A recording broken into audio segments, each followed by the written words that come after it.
অনেকেই ফেসবুক কিন্তু ব্যবহার করতে পারছেন না বর্তমান সময়ে এসে। কেন ফেসবুক চলছে না এটা নিয়ে কিন্তু অনেকের মনের মধ্যে প্রশ্ন রয়েছে।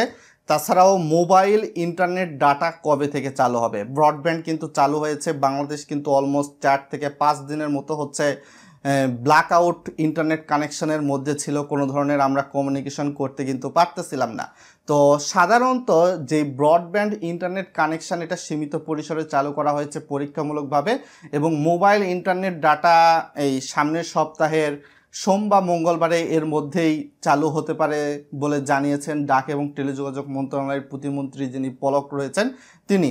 তো আপনারা সাধারণত যদি ফেসবুক ইউজ করতে যান তাহলে আপনি সরাসরি ফেসবুকের মেন অ্যাপস কিন্তু ইউজ করতে পারবেন না।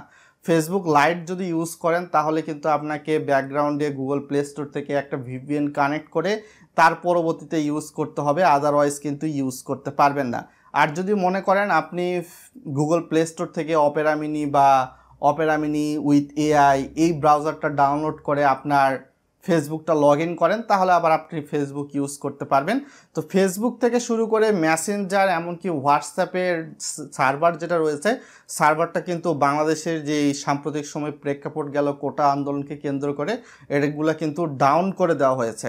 তো এখন পর্যন্ত ঘোষণা আসে নাই যে কবে নাগাদ ফেসবুক চালু হবে, যদিও এখন পর্যন্ত ইউটিউব হয়তো বা ইউজ করা যাচ্ছে, টিকটক ইউজ করা যাচ্ছে, বাট ফেসবুকের দিকে হয়তো বা সরকার থেকে একটু কড়াকড়ি আরোপ করা হতে পারে, এখানে রেস্ট্রিকশনও অ্যাড হতে পারে যতটুকু জানা গিয়েছে ডাক এবং টেলিযোগাযোগ প্রতিমন্ত্রী যিনি রয়েছেন জুনায়েদ আহমেদ পলক তার একটা বক্তৃতা থেকে। সো আশা করি বিষয়গুলো বুঝতে পেরেছেন। আজকে এখান থেকে বিদায় নিচ্ছি, সকলে ভালো থাকবেন।